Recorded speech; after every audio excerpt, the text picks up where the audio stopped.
Oh man, it meant so much. I had no idea, he had any idea who I was, so I was very surprised, but very honored. And the second part, sorry. I think I think trying to find the balance in the approach, sort of like all these external ideas of Bruce Springsteen, how his fans understand him, how the public understands him, the separation between the performer of Bruce Springsteen and the young man in Colt's Neck, revisiting his past and, trying to do enough to honor him while also, I guess, being true to that moment in time. And then, of course, learning the guitar and singing was very hard, and singing like Bruce Springsteen is very hard, but I had very good teachers and a fair amount of time,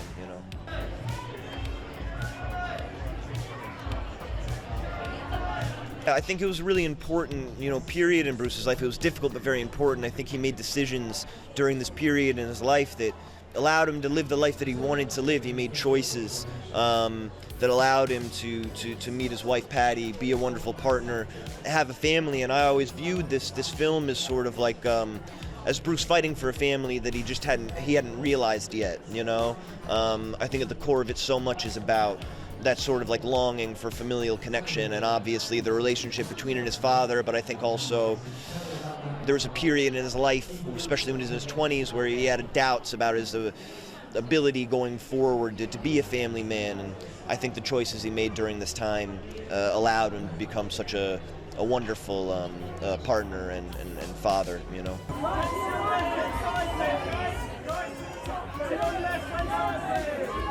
My close friend Jude, she was working with Morley, who's a woman at John Landau, famously in 1974 wrote this essay where he said, "I've seen rock and roll's future and its name is Bruce Springsteen."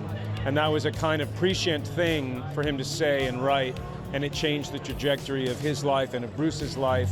And he's really been devoted to that for the last 50 years. And I think for John, Bruce was a reason to believe and became a reason to believe. And so there's been a lot of people for me that I feel that way about, and I feel a similar devotion to.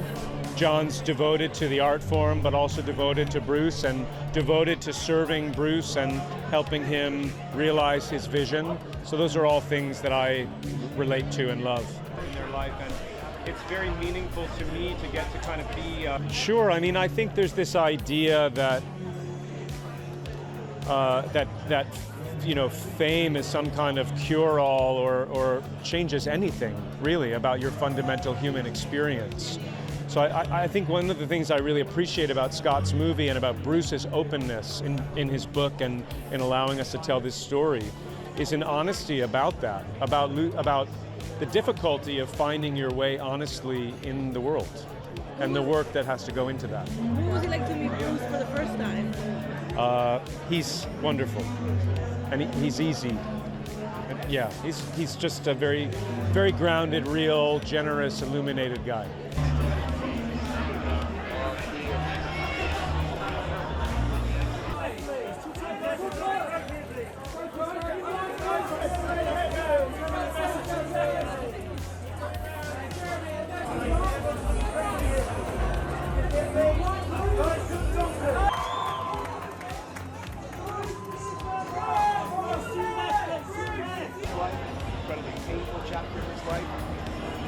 Well, he bears a real striking resemblance to Bruce in 1981 and 82. He's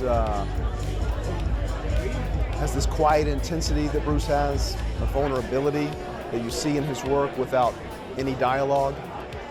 And he has a humility that Bruce has, but he also has something you can't learn in acting school, and that's swagger.